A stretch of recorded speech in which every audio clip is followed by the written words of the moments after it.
Baik Ustadz, boleh melanjutkan pertanyaannya.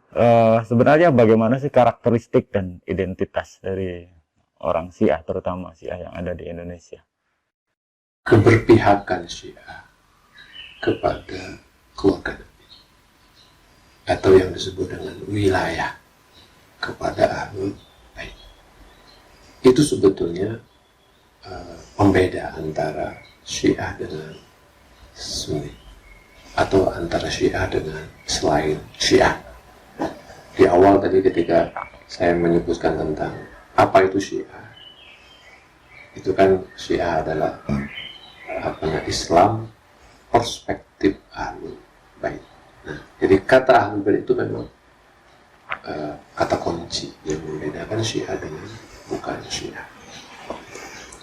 Apakah Ahlus Sunnah tidak mencintai Ahlul Bait? Jawabannya iya. Ahlus Sunnah juga mencintai Ahlul Bait. Kenapa? Karena cinta kepada Ahlul Bait itu wajib. Wajib. Karena Allah mewajibkan kita cinta kepada Ahlul Bait.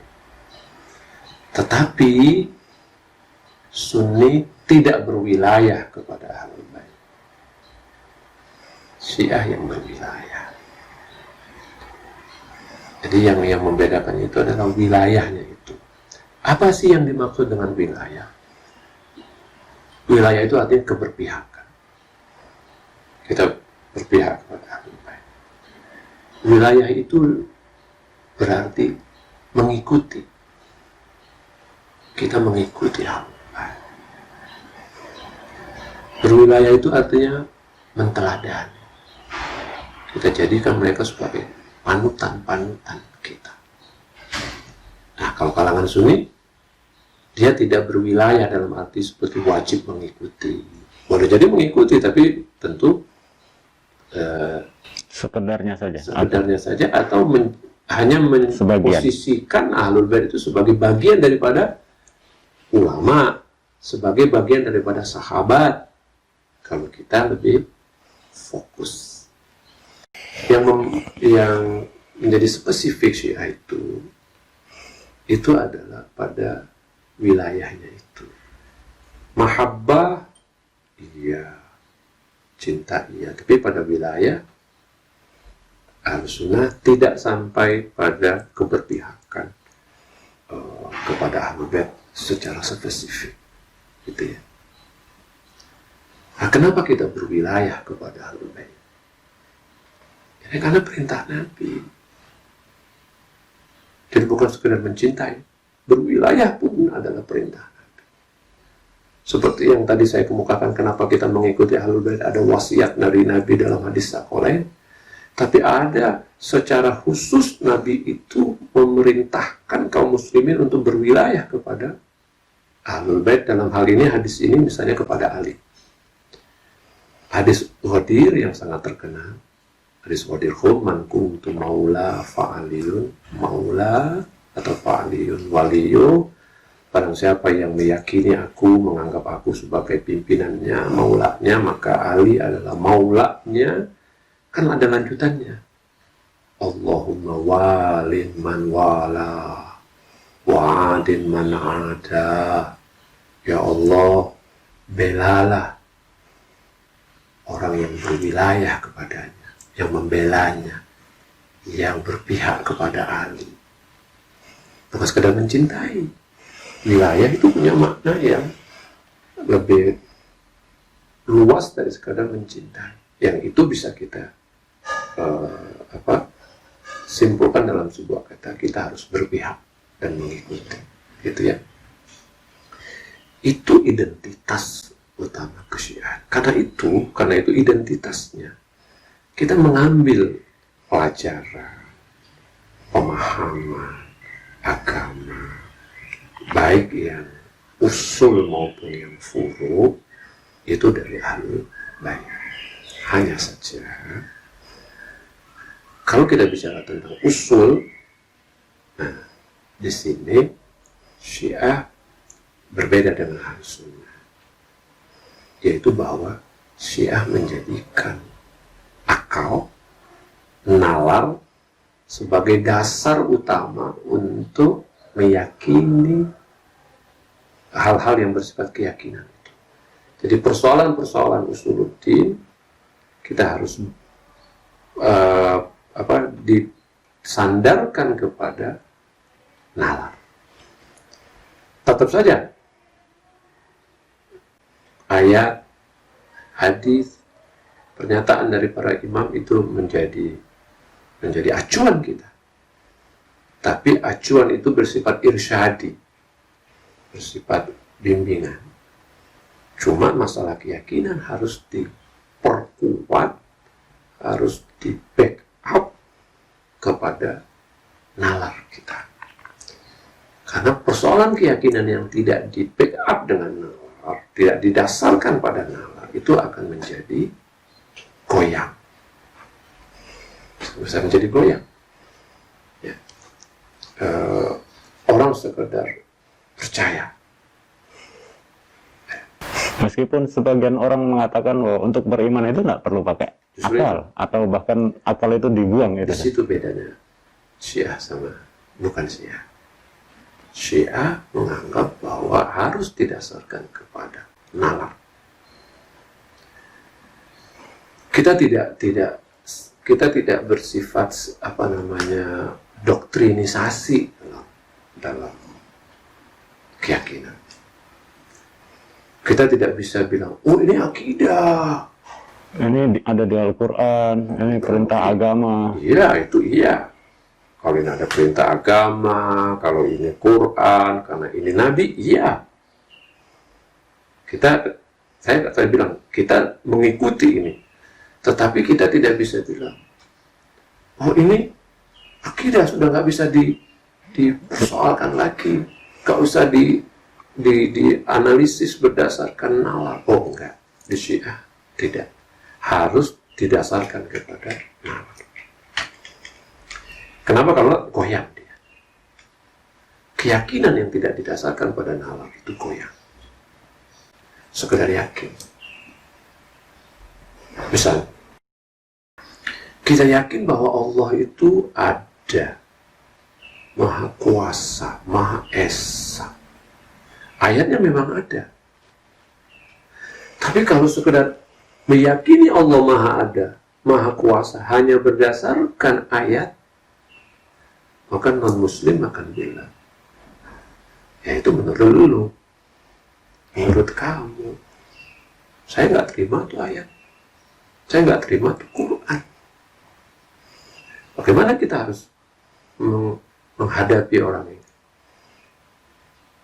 Apakah kita bilang lakum dinukum wali, udah itu kamu cara kamu lah, saya cara saya lah. Senjata terakhir ini. Bisa. Masalah ketuhanan mutlak. Karena seruan dari Allah untuk mengajak orang kepada tauhid Allah, mengesahkan Allah. Bagaimana kita kalau tidak punya dasar yang kuat? Makanya di Al-Quran itu ada ayat yang mengatakan, atu burhanaku, bawa bukti kamu, in kuntum shadiqin, kalau kamu itu benar. Jadi perlu burhan. Argumentasi. Burhan itu bukan argumentasinya ya, burhan itu argumen, bukan argumentasi. Burhan itu adalah dasar yang sangat kuat, dasar yang kokoh, ya tentu berdasarkan nalar. Dasar yang bersifat akli yang sangat kokoh. Nah, itu identik. Itu kita beda tuh dengan yang bukan. Jadi kita punya perbedaan. Pertama kita berwilayah kepada Ahlul Bait. Yang kemudian kita itu dalam masalah-masalah keyakinan, kita itu mendasarkan kepada nalar, ya, yang diarahkan, dikomandoi oleh Quran, Nabi maupun para imam. Buat kita antara nalar dan teks itu, wahyu itu adalah satu, dalam pengertian saling sejalan. mendukung atau sejalan. Kita tidak menganggap bahwa keduanya bertentangan, gitu ya.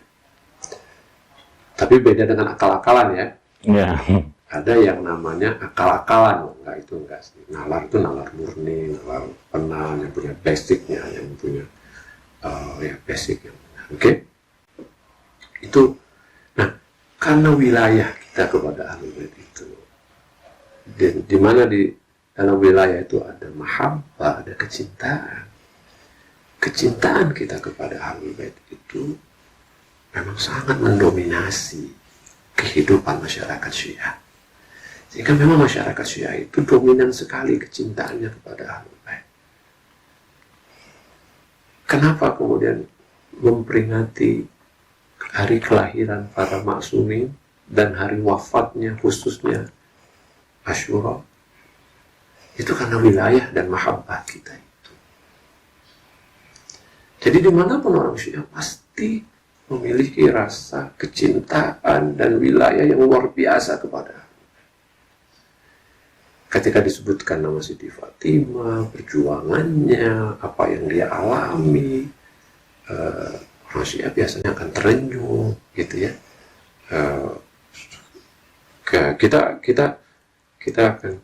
Kita betul-betul jadikan Ahlul Bait itu sebagai satu pusaran buat kita.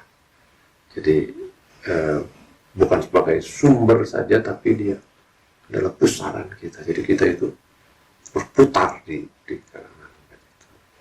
Yang kedua tadi karena kita menganggap dalam persoalan akidah tadi kita harus berdasarkan nalar, sehingga salah satu karakteristik Syiah itu rasional. Orang Syiah itu rasional. Ya. Walaupun pada faktanya tidak semua ya. Ya. Yang namanya rasionalitas itu kan memang cara berpikir seseorang, tapi karena memang didasarkan kepada tadi dasar akli dalam masalah keyakinan, sehingga kita itu terbangun dalam kehidupan yang rasional. Itu yang kedua. Karena itu ketika rasional, kita nggak memandang persoalan, kita biasa menggunakan nalar, termasuk ketika kita bicara tentang kemajuan zaman, menghadapi tantangan zaman, kemajuan teknologi. Kita nggak menolak teknologi. Kita tidak menolak sains. Kita ketika sains membuktikan bahwa bumi itu bukan datar, tapi bumi itu bulat, berputar, kita terima. Kita tidak maksa harus mengatakan bumi itu datar karena di Al-Quran kesannya ada dihamparkan saja. Kita bukan penganut bumi datar karena kita rasional. Itu yang kedua ya. Harusnya manusia itu identik dengan rasionalitas, karena itu dia harusnya maju. Termasuk itulah alasan kenapa pintu ijtihad di Syiah itu berlanjut sampai sekarang. Sebetulnya tidak dari segi rasionalitasnya. Oke, karena Anda menyebut Syiah. Yang ketiga, karakteristik kita, yang ketiga itu bahwa kita masih membuka pintu ijtihad. Pintu itu karakteristik ketiga kita yang di mazhab 4 tidak ada. Tapi bukan karena rasionalitas. Karena ini karena faktor imamah. Karena kan kita meyakini salah satu dari unsur akidah kita itu kan imamah. Ya. Nah, imamah itu kita meyakini imam itu ada 12. Terakhir kan Imam Mahdi. Tetapi Imam Mahdi itu kan gaib. Nah, selama dia gaib, dia kemudian berwasiat kepada orang-orang Syiah untuk mengikuti pemahaman keagamaan kepada ulama-ulama mereka, kepada fuqaha mereka, sehingga Imam Mahdi yang gaib ini misinya dilanjutkan oleh fuqaha ini.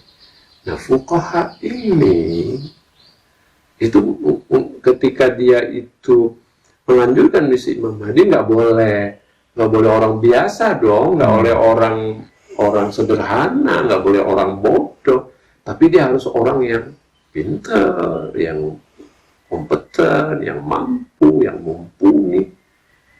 Nah, ini kemudian dengan sendirinya itu meniscayakan adanya ijtihad itu. Karena ijtihad di kita itu bukan ijtihad massal. Karena kita tidak menganut ijtihad massal. Tapi bagi kita, yang melakukan ijtihad itu adalah orang-orang yang mumpuni. Orang-orang yang sudah memenuhi persyaratan. Orang yang belum mumpuni, yang belum memenuhi persyaratan, nggak bisa berijtihad. Justru dia harus taklid. Jadi kita berbeda dengan misalnya katakanlah Muhammadiyah yang memberikan kesempatan kepada setiap orang untuk berijtihad. Kita enggak. Kita tetap membatasi ijtihad pada orang-orang yang mumpuni. Cuma tidak menutup pintu ijtihad seperti mazhab 4. Kita tetap membuka. Nah, karena itu apalagi ini untuk menghadapi perkembangan zaman. Nah, dalam ijtihad ini nanti seorang mujtahid Syiah itu kan melakukan istinbat, melakukan mencoba untuk menyimpulkan masalah-masalah, kemudian melakukan jurisprudensi, kira-kira gitu ya, menetapkan hukum, mengeluarkan fatwa. Ini kan dia harus pintar. Nah, dia harus mengikuti Al-Quran, mengikuti As-Sunnah, Nabi, mengikuti para imam, dan dia harus memiliki kemampuan nalar yang kuat, menjadikan nalar sebagai satu dasar dalam juga menetapkan satu ajaran-ajaran keislaman. Jadi nalar tetap menjadi salah satu dasar ijtihad itu, meskipun nalar yang dimaksud bukan sederhana sekedar berpikir. Okay. Jadi ini karakteristik Syiah itu. Karakteristik Syiah yang lain itu yang kita lihat pada Syiah itu, Syiah ini ritualitasnya tinggi, ritualitas keagamaan. Jadi ritual keagamaannya itu tampak sekali. Doanya, ibadatnya. Jadi kalau Anda bicara tentang doa, itu doa-doa yang dibaca di komunitas di kalangan Syiah itu memang luar biasa. Kita ada doa kumel, kita ada doa Abu Hamzah As-Simani, kita ada doa Nutbah, kita ada doa macam-macam. Itu menggambarkan tentang ritualitas, sesuatu yang bersifat maknawiyah. Ya. Pada saat yang sama, kita juga punya ritualitas dalam hal ibadat ya, bukan sekedar doa tapi sholat. Kita melaksanakan sholat sunnah yang boleh jadi setiap hari itu ada aja sholat sunnah di luar yang rawatib ya, di luar yang rutin. Apalagi kalau sudah di bulan Ramadan, di bulan Rajab, bulan Sya'ban. Sehingga sebetulnya salah satu karakteristik Syiah itu ritualitasnya tinggi banget. Nah, yang kelima, ritualitas kita yang lain, kita sangat menekankan dimensi irfan, tasawuf.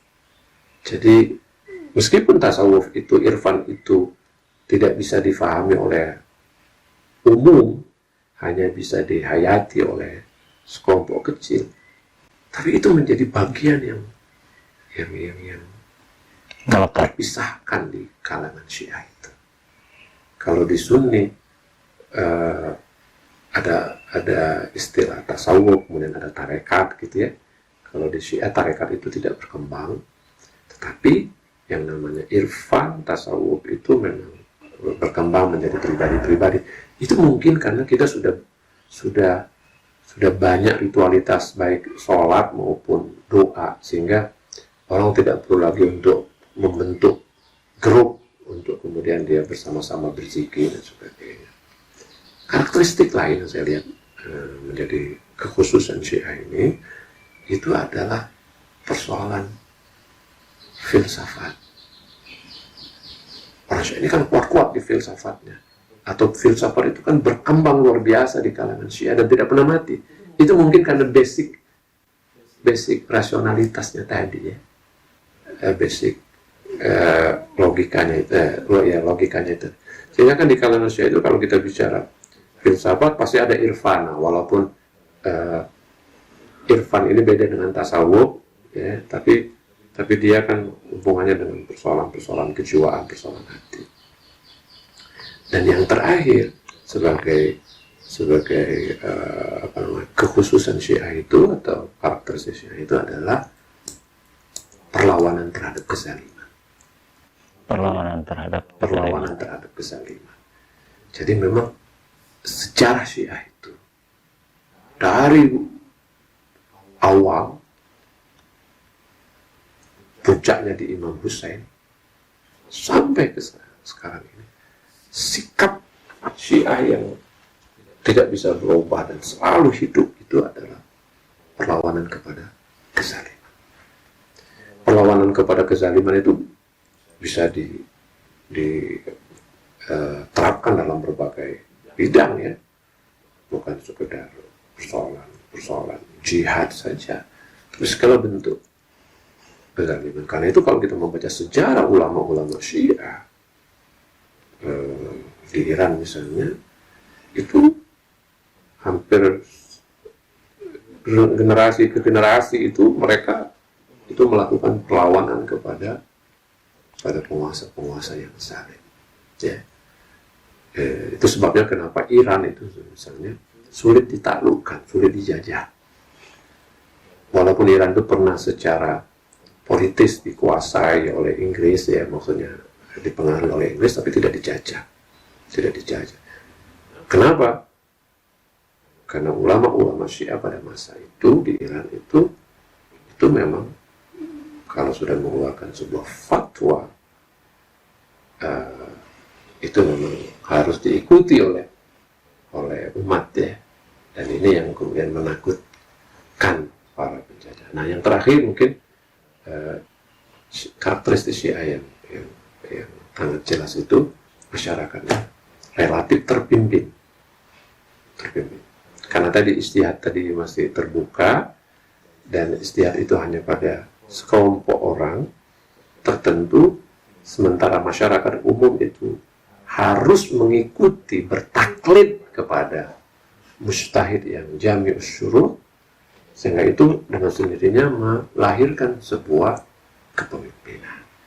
Jadi sehingga masyarakat Syiah ini lebih terpimpin. Ya, walaupun kepemimpinannya itu bukan tunggal, mujtahid bisa banyak, tidak harus satu, tapi pada dasarnya masyarakat Syiah itu adalah masyarakat yang terpimpin. Ini memang jelmaan dari imamah kalangan Syiah. Itu kira-kira karakteristik Syiah yang kita bisa lihat. Nah, kalau mau lihat saja, ini Syiah itu ini. Tapi ini ya tentu berintegrasi dengan ajaran. Ya, bagaimana kalau kaitannya dengan Syiah terutama yang ada di Indonesia dengan nasionalisme, dengan sikap orang Syiah yang di Indonesia terkait dengan wilayatul faqih, termasuk sampai misalnya isu bahwa Syiah yang ada di Indonesia terutama itu transnasional, dalam artian mungkin juga dianggap sebagaimana ISIS yang sempat ingin mendirikan khilafah. Isu-isu yang berkembang bahwa nanti Syiah yang ada di Indonesia ini akan, ya tentu akan mengganti ideologi bangsa kita Indonesia dengan kekhalifahan juga ala Syiah, misalnya dengan kepemimpinan wilayatul faqih tadi.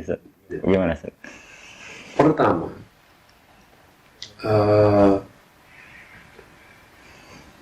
apa namanya, kalau dalam bahasa itu namanya makulah ya, apa wacana atau prinsip wilayatul faqih itu baru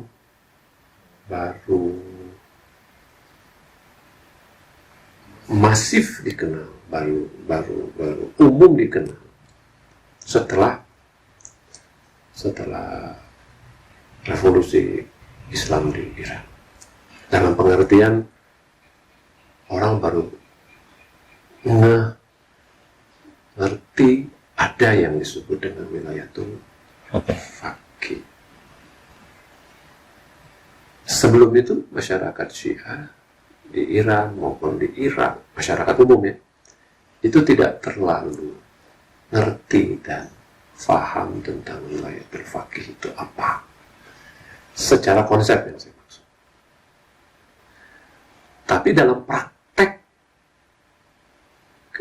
kehidupan masyarakat Syiah, wilayatul faqih itu berlaku sepanjang sejarah Syiah dari sejak masa imam-imam.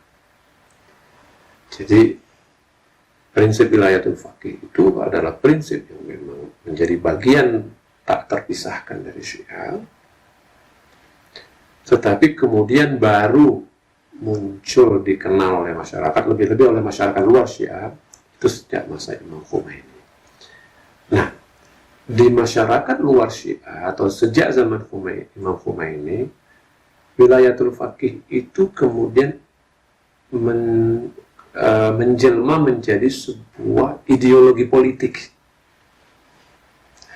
Padahal kalau kita bicara wilayatul faqih tidak semata-mata ideologi politik.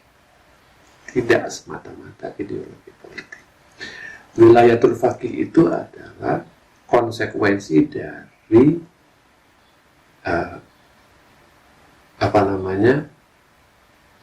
kegaiban Imam Mahdi. Tadi kan saya sebut bahwa Imam Mahdi gaib, kemudian mengamanatkan kepada para ulama untuk memimpin masyarakat ini. Nah, Imam Mahdi kemudian memerintahkan kepada orang-orang Syiah untuk patuh kepada ulama, untuk mengikuti ulama, untuk merujuk kepada ulama, untuk menteladani ulama, untuk kalau ada masalah, kalau ada problem, kembali ke ulama. Itu yang disebut dengan wilayatul faqih pada dasarnya. Jadi wilayatul faqih itu bukan hanya tadi yang ideologi politik, tapi dia adalah sebuah prinsip kesyiahan di zaman kegaiban, di mana orang-orang Syiah itu dipimpin oleh para ulama, dan orang Syiah itu harus patuh kepada ulama. Karena itu wilayatul faqih sudah ada sebelum ada Imam Khomeini, sudah ada jauh sebelumnya. Wilayatul faqih ada juga di Irak yang tidak menerapkan wilayatul faqih sebagai ideologi politik. Wilayatul faqih ada juga di Pakistan, ada juga di India, ada juga di Lebanon, ada juga di Saudi, ada juga di mana-mana, termasuk ada juga di Indonesia. Jadi wilayatul faqih itu tidak identik dengan ideologi politik. Karena itu orang salah kalau kemudian memahami wilayatul faqih sebagai sebuah ideologi politik. Iya, Imam Khomeini kemudian membangun negara Islam Iran dengan prinsip wilayatul faqih, bahwasanya penguasa tertinggi harus seorang ulama,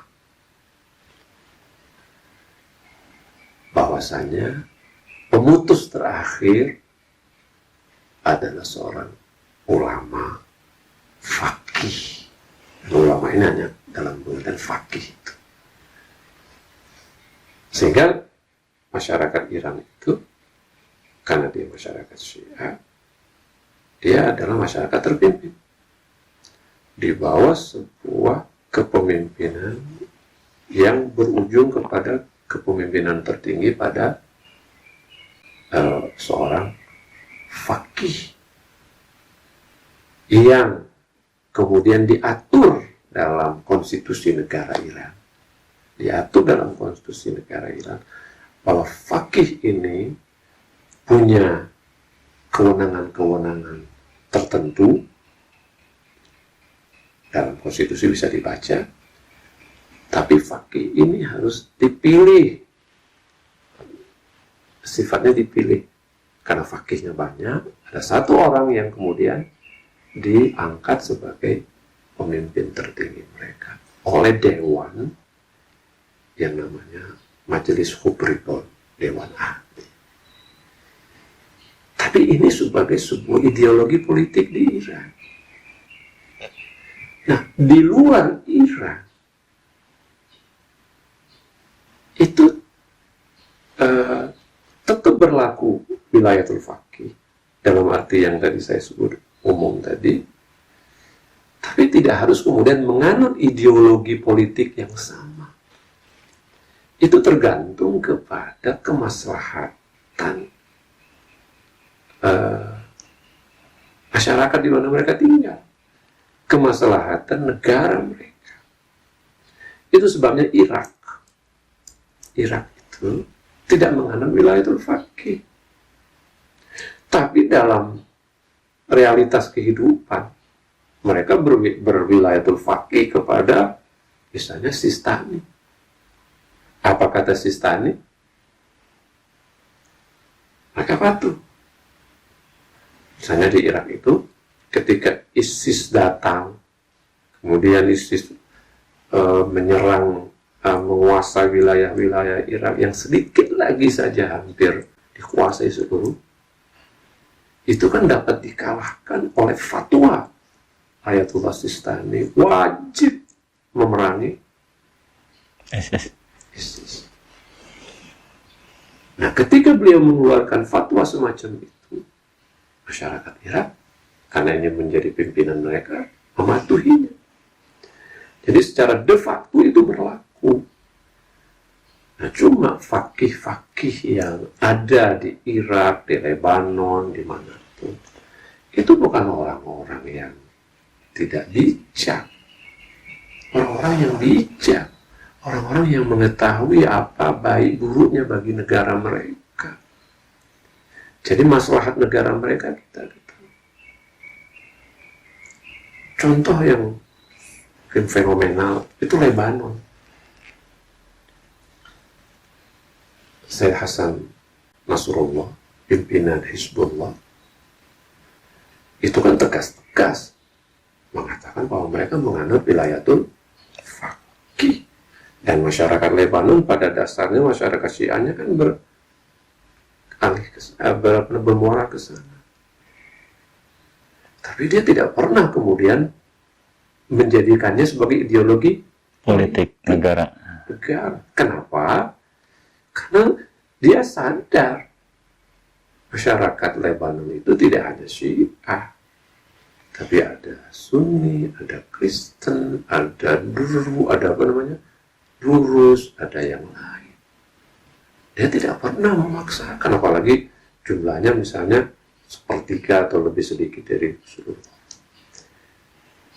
Karena itu, kalau ini sudah bisa dipahami, di Indonesia juga sama. Kita tidak akan pernah orang Syiah menjadikan wilayatul faqih sebagai ideologi politik. Kenapa tidak perlu? Pertama, memang tidak ada keharusan menjadikan wilayatul faqih sebagai ideologi politik. Itu tergantung kepada kebijakan masing-masing. Nah, kita di Indonesia menyadari betul, orang Syiah di Indonesia menyadari betul bahwa negara ini itu multikultural, etnis, kemudian multi macam-macam ya. Dan kita telah disatukan oleh ideologi negara kita, dasar negara kita, yaitu Pancasila. Kita menyadari betul betapa Pancasila ini adalah satu ideologi yang ideal buat Indonesia. Karena itu kita terima. Apalagi ini adalah perjanjian yang sudah dibuat oleh pendiri bangsa kita. Walaupun kita sadar kan, pada masa awal itu kan terjadi perdebatan ketika ingin membentuk negara Republik Indonesia ini bagaimana. Iya. Kan jadi sebuah perdebatan yang kemudian mereka bersepakat kembali kepada Undang-Undang 45 dengan ideologi Pancasila sebagai ideologi negara itu. Kan dalam Piagam Jakarta kan ada klausul yang dihapus tentang kewajiban melaksanakan syariat Islam. Buat orang Indonesia,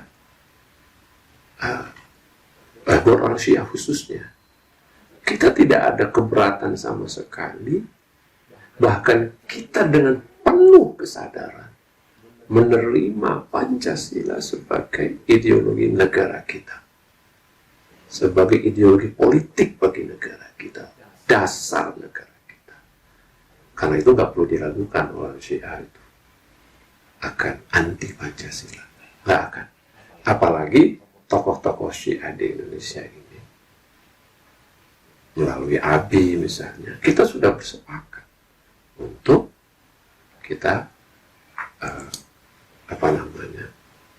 menegaskan kepada komunitas Syiah, kepada mereka, dari segi ajaran kita, dari segi pemahaman kita tidak bertentangan, atau itu bagian dari perspektif kita, ajaran kita,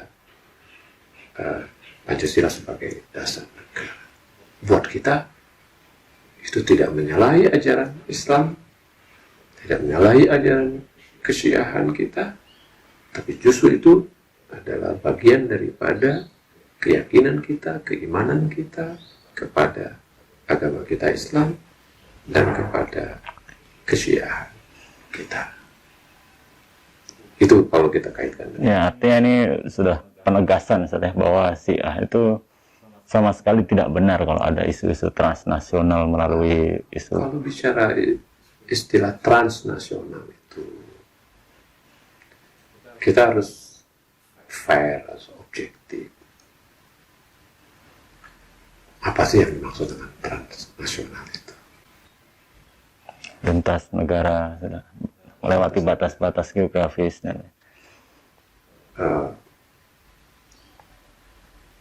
Apakah Islam itu transnasional? Pasti. Kalau kita melihat dari asal muasal Islam itu Arab. Iya. Kalau kita melihat dari sisi ini, Islam pun adalah transnasional. Coba di Indonesia ini agama apa yang tidak dari luar? Buddha, Hindu, Kristen, Islam kan semuanya bukan dari Indonesia. Orang Indonesia, awal orang Indonesia kan justru animisme kan? Apakah kita harus kembali kepada animisme untuk menegakkan nasionalisme kita? Nggak mungkin. Jadi orang tidak boleh dengan mudah mengatakan transnasional. Kalau arti transnasional itu sesuatu yang dari dulu tidak pernah ada di Indonesia, baru kemudian diimpor dari luar masuk ke Indonesia, gitu ya. Kalau diartikan seperti itu transnasional, Syiah enggak. Kenapa tidak? Syiah sudah masuk ke Indonesia dari sejak Islam masuk ke Indonesia, saat itu Syiah sudah masuk ke Indonesia. Maksudnya Islam yang dibawa ke Indonesia itu warnanya warna Syiah dan juga kemudian warna Sunni. Jadi tidak Sunni transnasional, tidak Syiah transnasional. Syiah sudah ada di Indonesia dari dulu. Bahwa sekarang berkembang kembali, ya. Bahwa sekarang berkembangnya itu terpengaruh oleh misalnya para pelajar Indonesia yang pernah belajar di Iran, ya, melalui buku-buku ulama dari Iran atau dari Timur Tengah, ya. Tapi kesyiahan enggak, dan dari dulu sampai sekarang orang Syiah di Indonesia itu ada terus, walaupun mungkin tidak banyak, tapi keluarga-keluarga yang memang menganut Syiah itu dari dulu sudah ada di Indonesia. Nah, jadi kesultanan-kesultanan di Indonesia ini sebagian awal-awal itu kesultanan Syiah yang tidak bisa kita bantah dari sisi sejarah. Kalau transnasional dalam arti yang diimpor, yang baru muncul, enggak Syiah. Justru Wahabisme itu adalah transnasional dalam pengertian diimpor. Ya. Karena apa? Karena di Indonesia, Islam di Indonesia bukan gaya Wahabi. Islam di Indonesia pada umumnya adalah Ahlus Sunnah yang lebih apa ya, yang lebih toleran, yang lebih lebih luwes gitu ya, ketimbang kelompok-kelompok Wahabi semacam itu. Mungkin kekhawatiran yang dimaksud itu sampai misalnya Syiah juga akan mendirikan sistem kekhalifahan yang dia nanti akan mengganti ideologi Pancasila tadi. Coba berpikir, Indonesia ini berapa ratus juta, orang Syiah itu berapa? Emang orang Sunni semuanya akan menjadi Syiah semua. Kalau bicara politik, ya, semua itu bisa saja terjadi perubahan. Kalau kemudian orang menggembar-gemborkan kalau Syiah kuat, nanti Syiah akan ini, Syiah akan ini. Itu kan memang sengaja dibuat itu untuk blow up, ya, untuk menyudutkan Syiah. Berbahaya Syiah. Emang Syiah berbahaya.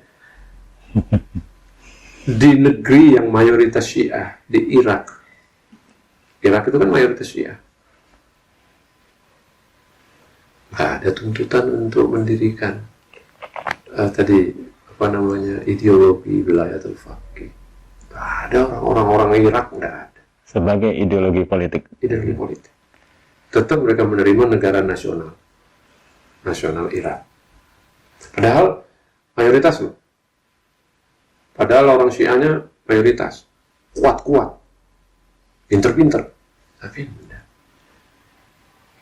Bahrain mayoritas Syiah, penguasanya adalah amir-amir yang malah anti Syiah, memerangi Syiah. Tapi nggak ada itu orang Bahrain kemudian ingin mendirikan sebuah ideologi wilayatul faqih. Iya, orang Bahrain melakukan protes, tapi bukan protes karena mereka ingin merubah negara. Mereka protes ingin kebijakan politik supaya memberikan kesempatan kepada orang Syiah dan sebagainya. Iya, tidak ada. Di Saudi, Hijaz, udah berapa ratus tahun orang Syiah ada di sana. Sudah sejak zaman Nabi, sesudah zaman Nabi, orang Syiah terus ada di kota Madinah. Apa pernah orang Syiah berkuasa di Arab Saudi, di Hijaz, di Jazirah Arabia? Padahal orang Syiah sudah dari dulu di sana. Di India, di Pakistan. Mereka udah ratusan tahun.